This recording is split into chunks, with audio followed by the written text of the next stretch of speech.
Samantala, isang lalaking arestado sa Malabon matapos saktan umano ang kanyang dalagitang anak. Ayon sa biktima, matagal na siyang binubugbog ng kanyang ama, nalulong umano sa ipinagbabawal na gamot. Balitang hatid ni Athena Imperial, exclusive.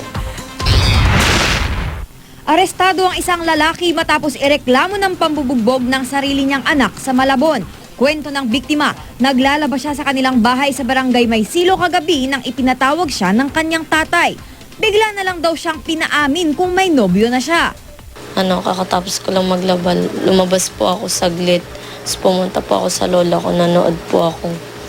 Pas nakita niya po ako, pumunta ako doon, pas tinawag niya po ako. Sinuntok, pas tinadyakan niya po ako. Pas lumaban po ako sa kanya. Kwento ng lola ng biktima, hindi raw pumipili ng lugar ang ama ng bata sa pananakit sa kanyang anak. Malupit po talaga, hahabulin pa nga ho yan eh. Google Pay sa bahay, pag nakatakbo to, hahabulin. Ang takbo naman ng mga apo ko sa akin. Nanay, ginugol Pay ko ni Papa. Gagawin ko naman, tatayo ako, sasarado ko yung pinto ko. Gagawin niya, wawa sa akin pinto.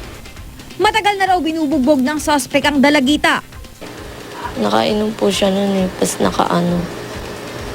nakagamit po.